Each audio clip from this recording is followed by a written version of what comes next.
Welcome to நம்ம இ சேவை channel. நம்ம இ சேவை சேனலில் வந்து உங்களை வரவேற்கல மிக்க பெரிய நன்றி. ஏன்னா வந்து பார்த்தீங்கன்னா நம்ம வந்து இன்டர்வியூவில் வந்து 50க்கு 50 மதிப்பெண் எப்படி எடுக்கிறோம் அதை பற்றி தான் நம்ம வந்து ஆல்ரெடி வந்து டீட்டெயிலாக அந்த வீடியோ பார்த்துருக்கோம். கிட்டத்தட்ட வந்து 8 வீடியோ போட்டுட்டோம். இப்போ வந்து 9வது வீடியோ. இன்னும் ஒரு வீடியோ தான் பேலன்ஸ் இருக்குது. அந்த பேலன்ஸ் வீடியோ வந்து மதியம் ஈவினிங் வரதுக்கு முன்னாடி கூட நேரத்தில் 12 மணி இல்லை 1 மணி கூட வரதுக்கான வாய்ப்பு நிறைய இருக்குது. ஏன்னா வந்து எல்லா வீடியோ முடிச்சாதான் ப்ரிப்பேர் பண்ணிவிட்டு நீங்கள் வந்து நாளைக்கு இன்டர்வியூ அட்டன் பண்ணுறீங்கன்னா எல்லாமே ரெடியாக பண்ணணும் இல்லையா? அதுக்காக வந்து பார்த்தீங்கன்னா முன்னாடியே வந்து நம்ம வீடியோ போட்டுடுறோம்.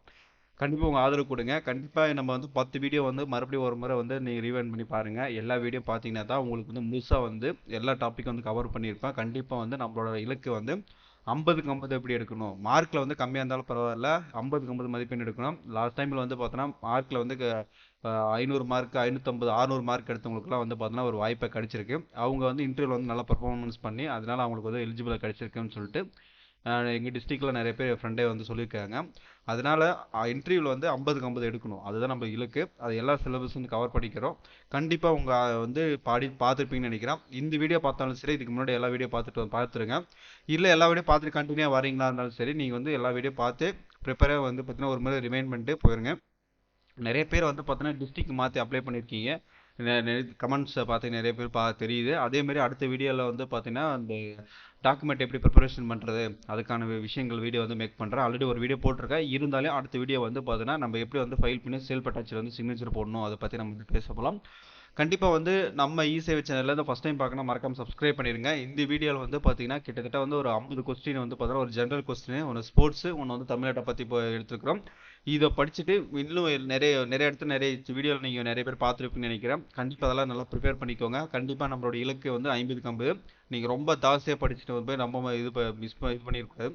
அவங்க கேட்கக்கூடிய கேள்வி 5 கொஸ்டின் இல்லை 10 கொஸ்டின், 5 நிமிஷம் உங்களுக்கு டைம். அதுக்குள்ளே நீங்கள் கேட்பாங்க. நீங்கள் வந்து ரொம்ப வளவலன்னு படிச்சுட்டு போயிட்டு நான் நிறைய படிக்கிறேன் அப்படின்னு சொல்லிட்டு போயிட்டு அந்த இடத்துல போயிட்டு சொதப்பி போயிடக்கூடாது. கொடுத்த கொஸ்டின் மட்டும் டீட்டெயிலாக பார்த்தீங்கன்னா மட்டும் போதும். கண்டிப்பாக வந்து பார்த்தீங்கன்னா 50க்கு ஒரு கிட்டத்தட்ட வந்து ஒரு 40-30 மார்க் கண்டிப்பாக எடுத்துடலாம். அதுக்கான வெளியே நம்ம செஞ்சுருக்கிறோம். இப்போ வந்து கொஸ்டின் போயிடலாமா? கொஸ்டின் வந்து விளையாட்டை பற்றி கேள்விகள் அந்த பதில்கள் நம்ம டைட்டில் வச்சுக்கிறோம். ஃபர்ஸ்ட் வந்து கிரிக்கெட்டை பற்றி வந்து ஒரு 10 கொஸ்டின் எடுத்துருக்கிறோம். மிக அதிக உலகக்கோப்பை வென்ற நாடு எது? ஆஸ்திரேலியா 5 முறை வந்து பார்த்தீங்கன்னா ஓடி வின் பண்ணியிருக்காங்க. உலகக்கோப்பையில் வந்து ஆஸ்திரேலியா தான் ஃபர்ஸ்ட் இடத்துல இருக்குது. சர்வதேச கிரிக்கெட்டில் 100 சதங்கள் அடித்த முதல் வீரர் யார்? சச்சின் டெண்டுல்கர். உங்களுக்கு எல்லாருக்கும் தெரிஞ்சுக்க சச்சின் டெண்டுல்கர் யாருன்னு சொல்லிட்டு. கிரிக்கெட்டின் மக்கா என்று அழைக்கப்படும் மைதானம் என்று பார்த்தீங்கன்னா லாஸ்டிஸ் கிரிக்கெட் மைதானம், லண்டன். டெஸ்ட் கிரிக்கெட் மிக அதிகமாக விக்கெட் எடுப்பவர் யார்? முந்தைய முரளிதரன் 800 விக்கெட் எடுத்துக்கிறார். முரளிதரன் அவர்கள் வந்து பார்த்தீங்கன்னா வீரர் வந்து 800 விக்கெட் வந்து டெஸ்ட்ல வந்து எடுத்திருக்கிறார். ஒரு T20 போட்டியில் ஒரு பந்து வீச்சாளருக்கு அதிகபட்சம் எவ்வளவு ஓவர் கிடைக்கும்? உங்களுக்கே தெரிஞ்சிருக்கும். இது ஐபிஎல்ல வந்து பார்த்தீங்கன்னா 4 ஓவர் தான் கொடுப்பாங்க. இந்த வந்து அதே மாதிரி T20ல வந்து 4 ஓவர் தான் கொடுத்துருக்காங்க. 4 ஓவர். டெஸ்ட் கிரிக்கெட்டில் இரட்டை சதம் அடித்த முதல் இந்திய பெண் வீரர் யார்? மிதிலி ராஜ். மிதிலி ராஜ் வந்து பார்த்தீங்கன்னா டெஸ்ட் கிரிக்கெட்ல வந்து இரட்டை சதம் அடித்த முதல் இந்திய பெண் வீராங்கனை அவங்க வந்து. உலகின் வேகமாக ஓடி இரட்டை சதம் அடித்த இந்தியர் யார்? இஷான் கிஷான். இஷான் கிஷான் வந்து பார்த்தீங்கன்னா உலகின் வேகமாக ஓடி இரட்டை சதம் அடித்த இந்தியர் யார் வந்து இஷான் கிஷான்.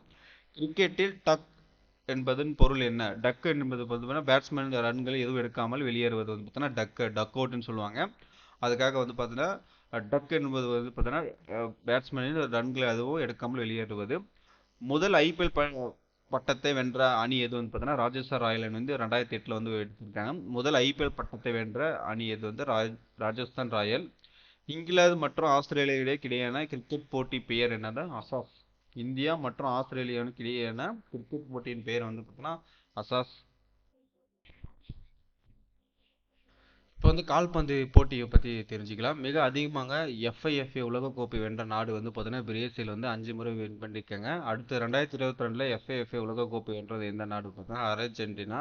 கால்பந்து மைதானத்தின் நீளமும் அகலம் எவ்வளோ இருக்கும் வந்து பார்த்தீங்கன்னா நீளம் வந்து பார்த்தீங்கன்னா 100லேருந்து 110 மீட்டர் இருக்கும். அகலம் வந்து பார்த்தீங்கன்னா 64லேருந்து 75 மீட்டர் இருக்கும் இந்த கால்பந்து மைதானத்தோட அகலம். அது வந்து பலாண்டியார் பலாண்டியார் விருதை அதிகமாக வென்ற வீரர் யாருன்னா லியோனஸ் மெஸ்ஸின்றது உங்களுக்கு எல்லாரும் தெரிஞ்சிருக்கும். ஃபுட்பால் வீரர், மிகப்பெரிய ஒரு வீரர் அவர். கால்பந்தில் ஆட்ரிக் என்பது வந்து பார்த்தீங்கன்னா ஒரு வீரர் 3 கோல் அடித்தால் ஆட்ரிக்கு. அதே மாதிரி நிறைய விஷயங்கள் கிரிக்கெட்டில் வந்து ஆர்டிக் வந்து இருக்குது. இப்போ வந்து பார்த்தீங்கன்னா கால்பந்தில் வந்து பார்த்தீங்கன்னா 5 கொஸ்டின் வந்து எடுத்துருக்கிறோம் இல்லையா, அதை வந்து ஒரு முறை பார்த்துக்கோங்க. அடுத்தது வந்து பார்த்தீங்கன்னா ஒலிம்பிக் விளையாட்டில் வந்து பார்த்தீங்கன்னா முதல் ஒலிம்பிக் போட்டி நடந்த ஆண்டு வந்து 1896. இந்த கொஸ்டின் வந்து மிக முக்கியமான கொஸ்டின். இது வந்து நம்ம நோட் பண்ணிக்கோங்க, 2 முறை 3 முறை கூட சொல்லி பார்த்துக்கோங்க. முதல் ஒலிம்பிக் போட்டி நடந்த ஆண்டு வந்து 1896ஆம் ஆண்டு. இந்தியாவில் ஒலிம்பிக் பதக்கம் வென்றவர் யார் வந்துன்னா நார்மன் பிரசாத். 1990 வந்து பார்த்தீங்கன்னா நம்ம வந்து இந்தியாவில் வந்து ஒலிம்பிக் பதக்கம் வென்றவர் நர்மன் பிரசாத். சங்கம் தொடங்கிய முதல் ஒலிம்பிக் விளையாட்டு வந்து பார்த்தீங்கன்னா அத்தியாந்த பழங்கால ஓட்டப்பந்தயம். மிக அதிகமாக ஒலிம்பிக் பதக்கங்களை வென்ற வீரர் யாருன்னா மைக்கேல் பெல்ஸ். இந்தியாவின் முதல் ஒலிம்பிக் தங்கம் எப்போது வந்து பார்த்தீங்கன்னா 1928. இந்தியாவுக்கு வந்து பார்த்தீங்கன்னா முதல் ஒலிம்பிக் தங்கம் வந்தது 1928. பொது விளையாட்டுகள் வந்து பார்த்தீங்கன்னா டென்னிஸ் கிராண்ட் ஸ்லாம் என்றால் என்னன்னா ஒரு ஆண்டின் 4 முக்கிய போட்டிகளில் வெற்றி பெறுதல் வந்து பார்த்தீங்கன்னா சதுரங்கத்தின் முதல் உலக சாம்பியன் யார்? மேரத்தான் ஓட்டம் எங்க நடந்தது அப்படின்னு பார்த்தீங்கன்னா 1896. பரம்போலிய விளையாட்டுகள் ஆரம்பிக்கப்பட்ட ஆண்டு 1960. பரம்போலிக் விளையாட்டுகள் ஆரம்பிக்கப்பட்ட ஆண்டு 1960. இந்தியாவின் தேசிய விளையாட்டு எது வந்து பார்த்தீங்கன்னா ஹாக்கி. இந்த கொஸ்டின் கொஞ்சம் முக்கியமான இருக்கும், அது வந்து செக் பண்ணிக்கோங்க. அடுத்தது தமிழ்நாட்டை பற்றி பொதுவான கேள்விகள் வந்து எடுத்து வச்சுக்கிறோம். ஃபர்ஸ்ட் வந்து பார்த்தோன்னா தமிழ்நாட்டின் தலைநகரம் சென்னை. இது எல்லாரும் ஆல்ரெடி நம்ம தெரிஞ்சிருக்கோம். தமிழ்நாட்டில் பருவநிலை எவ்வாறு உள்ளது? வெப்பமண்டல நிலை அதிகமான பகுதி சூடான மற்றும் ஈரப்பதத்தில் வந்து பார்த்தீங்கன்னா வெப்பநிலை வந்து இருக்குது. தமிழ்நாட்டின் மிக உயர்ந்த மலை உச்சி எது வந்து பார்த்தோன்னா அண்ணாமலை ஹில்ஸு, 2653 மீட்ரு.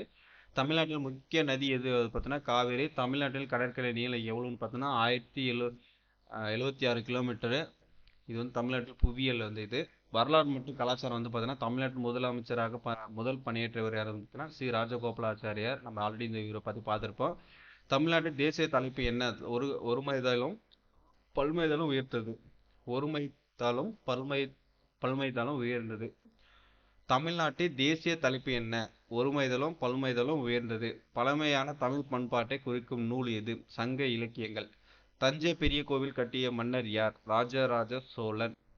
தமிழ்நாட்டின் பாரம்பரிய நடனம் எது? பரதநாட்டியம். இதெல்லாம் வந்து பார்த்தீங்கன்னா ஈஸியான கொஸ்டின், இதெல்லாம் வந்து சீக்கிரம் கேட்க வேண்டிய கொஸ்டின். அதே மாதிரி 6வது 10வது முக்கியமான கொஸ்டின். அடுத்தது பொருளாதாரம் மற்றும் தொழில். தமிழ்நாட்டில் முக்கிய உற்பத்தி துறை வந்து பார்த்தீங்கன்னா ஆடைத்துறை மற்றும் கைத்தொழில்கள் தான். ஏன்னா வந்து நம்ம திருப்பூர், கோயம்புத்தூர், ஈரோடு இந்த மாதிரிலாம் வந்து பார்த்தீங்கன்னா கைத்தறி நெசவாளர் தான் அதிகமாக இருப்பாங்க. சேலம் நிறைய பேர் இருப்பாங்க. தமிழ்நாட்டின் முக்கிய பயிர்கள் வந்து பார்த்தீங்கன்னா நெல், தேயிலை, காப்பி. நெல் தேயிலைன்றது அதிகமாக இருக்கும். தேயிலை வந்து பார்த்தீங்கன்னா ஏற்காடு, நீலகிரி, கொடைக்கானல் இது 3 இடத்துல இருக்கும். நெல்லுன்றது எல்லா இடத்துலையும் நம்ம வந்து இது பண்ணுவாங்க. காப்பி வந்து ஒரு சில இடத்துல மட்டும் தான் பயிரிடப்படுவாங்க.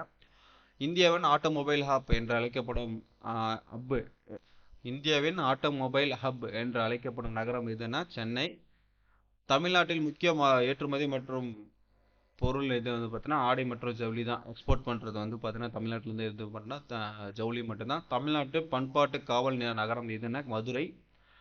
அரசியல் மற்றும் நிர்வாகம். தமிழ்நாட்டின் தற்போது முதலமைச்சர் யார் அப்படின்னு பார்த்தீங்கன்னா மு க ஸ்டாலின். தமிழ்நாட்டின் மொத்த மாவட்டங்கள் எண்ணிக்கை 38. இதில் வந்து 38 இருக்கும். இதில் வந்து டிஆர்பி வெப்சைட்டில் வந்து பார்த்தீங்கன்னா அந்த தமிழ் ரேஷன் ஷாப் அந்த வெப்சைட்டில் வந்து பார்த்தீங்கன்னா 39 இருக்கும். ஏன் அப்படின்னு பார்த்தீங்கன்னா தமிழ்நாட்டில் வந்து சென்னையை வந்து 2ஆக பிரிச்சிருக்காங்க. வட சென்னை, தென் சென்னை அப்படி தனியாக பிரிச்சிருக்காங்க. 2 மாவட்டமும் பிரிச்சிருக்கிறதுனால வந்து என்ன ஆகுதுன்னா அதில் வந்து 39ன்னு இருக்கும். அதனால தான் வந்து பார்த்தீங்கன்னா ரிசல்ட் வரதுக்கு கொஞ்சம் லேட் ஆகுதுன்னு நினைக்கிறேன். அது கன்ஃபியூஸ் ஆகிக்காதீங்க. இப்போதைக்கு அஃபிஷியலாக வந்து வெளியே நிற்கிறது 38. டிஆர்பியில் வெளியே இருக்கிறது 39. நீங்கள் சொல்லும்போது எல்லா இடத்துலையும் 38ன்னு சொல்லுங்கள். தமிழ்நாட்டின் முதன்மை நீதிமன்றம் இது? சென்னை உயர்நீதிமன்றம். தமிழ்நாட்டின் முதலாவது சட்டம் எப்போது நடைபெற்றது? 1952. தமிழ்நாட்டின் ஆளுநர் வந்து பார்த்தீங்கன்னா என்ஆர் ரவி. 2024 வரும். இதை நம்ம ஆல்ரெடி பார்த்தோம். அவர்கள் ஆளுநர் பேர், முதலமைச்சர், மாவட்டம் இதெல்லாம் நம்ம ஆல்ரெடி பார்த்தோம். சட்டமன்றம் மட்டும் நம்ம இப்போ தான் புதுசாக பார்க்குறோம். தமிழ்நாட்டின் முக்கிய மீன்வளத்துறை எங்கு உள்ளது அப்படின்னா ராமேஸ்வரம் மற்றும் தூத்துக்குடி. தமிழ்நாட்டின் இயற்கை வளங்கள் முக்கியமானது இது? கருங்கல், மண் மற்றும் கண்ணாடி உற்பத்தி பொருட்கள். இது வந்து தமிழ்நாட்டு இயற்கை வளங்கள் முக்கியமானது இது. தமிழ்நாட்டின் மிக நீண்ட கோவில் இருமடம் இது வந்து பார்த்தீங்கன்னா ராமநாத சுவாமி கோவில். ராமேஸ்வரத்தில் தான் வந்து பார்த்தீங்கன்னா பெரிய கோயில் இருக்குது, நீண்ட கோயில். தமிழ்நாட்டின் முக்கிய பூக்கள் எவை? கண்ணாடி பூக்கள் மற்றும் மல்லிப்பூக்கள் வந்து பார்த்தீங்கன்னா தமிழ்நாட்டில் ஃபேமஸான பூ. தமிழ்நாட்டில் புகழ்பெற்ற விளையாட்டுகள் வந்து கபடி, ஜல்லிக்கட்டு தான் நம்மளோடது இது முக்கியமான புகழ்பெற்ற இது. கண்டிப்பா வந்து இந்த தகவல் வந்து பார்த்தீங்கன்னா எல்லாருக்கும் வந்து பிடிச்சிருக்குன்னு நினைக்கிறேன். கண்டிப்பா உங்க ஃப்ரெண்ட்ஸ் சர்க்கிள் வந்து இந்த மாதிரி வந்து ரேஷன் கார்டு ஷாப்புக்கு அப்ளை பண்ணிட்டு அவங்க வந்து பார்த்தீங்கன்னா எதுவுமே ப்ரிப்பேர் பண்ணாமல் இருப்பாங்க. அவங்களுக்கு வந்து வீடியோ வந்து ஷேர் பண்ணுங்க. கண்டிப்பா நீங்க ஒரு வீடியோ ஷேர் பண்றதுனால தான் வந்து பார்த்தீங்கன்னா நீங்களும் ஒரு நாலேஜ் வந்து வளர்த்துப்பீங்க, அவங்களும் வளர்த்துப்பாங்க. அதனால வந்து பார்த்தீங்கன்னா 2 பேர் வந்து பயன்படுவாங்க. பயன்பெற்றாங்கன்னா வந்து பார்த்தீங்கன்னா சீக்கிரம் எழுதி போலனா வேலை கிடைக்கிறதுக்கான வாய்ப்பு இருக்கு. அதே மாதிரி நம்ம கிட்டத்தட்ட 9 பாட்டு போட்டிருக்கோம். 9 பாட்டுல வந்து பார்த்தோன்னா இது வந்து 9வது பாட்டு. இப்போ இன்னும் லாஸ்ட் பாட்டு வந்து பார்த்தோன்னா வரப்போகுது. அதனால வந்து உங்களோட ஆதரவு வந்து கொடுங்க. எல்லா பாட்டு பாருங்க. வீடியோ வந்து கண்டிப்பா வந்து எல்லாருக்கும் ஷேர் பண்ணுங்க. அது மட்டும் இல்லாம நீங்க வந்து ப்ரிப்பரா வந்து இன்டர்வியூல 50க்கு 50 எடுக்க மிகப்பெரிய ஒரு வாழ்த்துக்கள். கண்டிப்பா வந்து நீங்க வந்து எல்லாரும் பெஸ்டா பண்ணணும் அப்படிங்கிறதுக்காக தான் நம்ம வந்து வீடியோ வந்து மேக் பண்ணி போட்டிருக்கிறோம். கண்டிப்பா வந்து வெற்றி பெறுங்கிற ஒரு நம்பிக்கையோட இந்த வீடியோ வந்து முடிச்சுக்கலாம். நீங்க நிறைய குறை எது இருந்தாலும் கருத்து வந்து கமெண்ட் பாக்ஸ்ல கமெண்ட் பண்ணுங்க. டவுட் எது இருந்தாலும் சொல்லுங்க. கண்டிப்பா வந்து அதுக்கான விளக்கம் வந்து விரைவில் அப்படியே உடனுக்குடன் ரீப்ளே பண்ணணும்னு சொல்லி கேட்டுக்கலாம். இது வீடியோ இதோட முடிச்சுக்கலாம். நெக்ஸ்ட் வீடியோல வந்து சந்திக்கலாம். Bye by.